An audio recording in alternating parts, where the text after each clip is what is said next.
Good morning! Happy Sunday! Kada kayo amin. Okay, dito sa part ng letter ni Paul, 1 Corinthians chapter 3, 11 to 13, it's called a pastoral prayer. Nga ba di pastoral prayer? Well, it's simply a prayer made by a pastor or an elder or a leader of the church in behalf of or interceding for his congregation.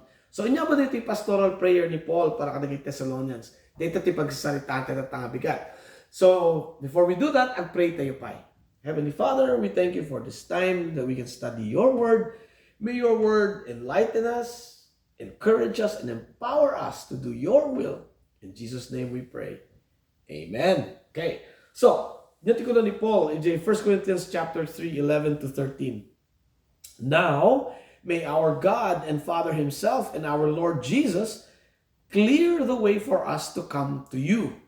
May the Lord make your love increase and overflow for each other and for everyone else, just as ours does for you. And may He strengthen your hearts so that you will be blameless and holy in the presence of our God and Father when our Lord Jesus comes with all His holy ones. Okay. So, yung letter ni Paul, tatlo ti daw dawatan na. One, nga makasubli din Thessalonica.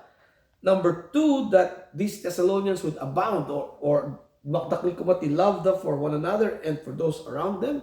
And number three, that God would strengthen their hearts. Papigsaan na tipuso da. Okay, the first one, Timothy, nag-report isuna that these Thessalonians are standing firm in their faith and love. So, syempre, that's an encouragement for Paul.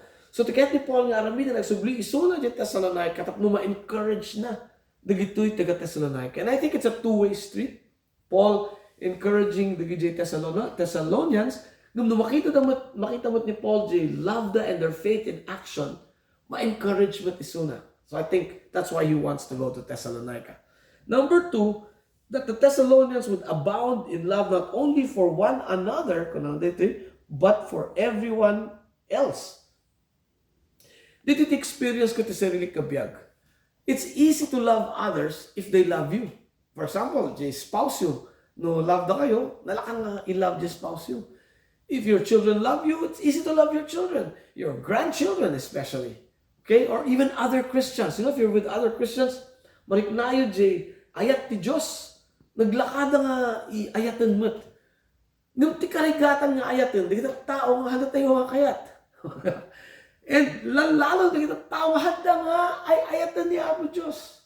Nagrigat nga ayatan na kita nga tao. So ako na ni Paul, love, that he was praying for their love to increase and overflow for each other and for everyone else. Gawin na muna nga narigat. Siguro na amunak ni Paul, ipag-pray na ni Paul. Amuna nga marigata nga ayatin, nagay hangagay ayat. Kanya. And number three, that God would strengthen their hearts. Do a portion that is strengthen and hearts. The word nga strengthen, the Greek data is sterizo. Sterizo kahit nasaon, it's a plant support, no? So as lang nga kahit mo magimula iti basit nga tree, nya. Siyempre no imulam di kasta-kasta. So termi do magkabil ka ti duwa nga poste dito Kasi talaga nga i-anchor mo nga napigsa, katibker, tapos italim nga di new tree dito isuti mang support. So it's an external support. And that's what God does for us. It's God that strengthens our heart. Peter, 1 Peter 5:10.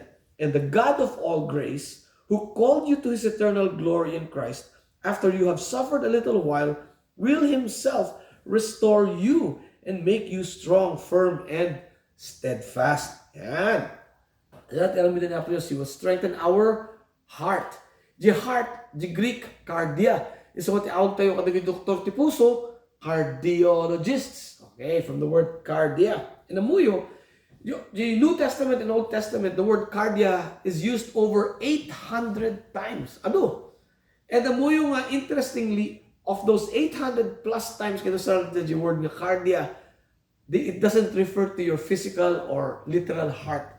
It means the heart, the seat of our well-being. No sinuta yung nga talaga. It's our desire, producer nun nga talaga namnama tayo, nun nga talaga iti hopes and dreams tayo. That's our heart, our center of our being. And the Bible says our heart is deceitful It is hard. It is selfish. Okay? So nga kailangan tayo, heart transplant. Itad tayo kini Apo Diyos, isuko tayo kini Apo Diyos, di puso tayo, and God will give us a new heart. Okay? Kung ano di Ezekiel 36:26, I will give you a new heart and put a new spirit in you. I will remove from you your heart of stone and give you a heart of flesh. Ikata ni Apo Diyos, di luma nga puso tayo, ikata ti baro nga puso. Dito nga baro nga puso will be full of God's love. And because the puno ti God's love and the love of Jesus, nalakata yung aglove ti others because our heart has been renewed and strengthened by God. And this new and strengthened heart isu iti mga ramid kinata yung holy and blameless. No, we're not holy and blameless because we are good people. We are holy and blameless because God has given us a new heart. Tatipan kitaan to ni Apo Diyos, nagsublin to ni Apo Diyos, tibibiro ka to ni Apo Diyos, nagajibaro nga puso. Kung ni Paul, the old has gone, the new has come. The new person, the new heart has come. And that's the one that our Lord Jesus Christ will return to. Dita ti sublihan ni Apo Diyos, nagajibaro nga puso.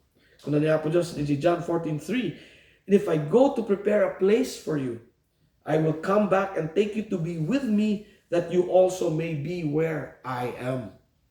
Dita ti kari ni Apo Diyos. And we end here with two questions. The first one is, how is your weight? Kumusta titimbang yun? Siyak in na bigat 163.6. Kasunong amok. Gamin, napanak yung weighing scale, nakita 163.6. Tipuso tayo, kasano tayo ng amo, how is your heart? Which is the last question. How is your heart? Well, two things. The condition of our heart is seen by the way we love others and the way we love God. Kung na po Diyos, John 13:35, by this everyone will know that you are my disciples if you love one another. And number two, John 14:15, if you love me, you will obey my commandments. Dagita iti nasapol nga panutan tayo, tapos ma-evaluate tayo how is our heart. Amen. So let's pray. Heavenly Father, we thank you for this time that we can look into your word. May your word change our hearts for you. In Jesus' name we pray. Amen. Have a great week. God bless.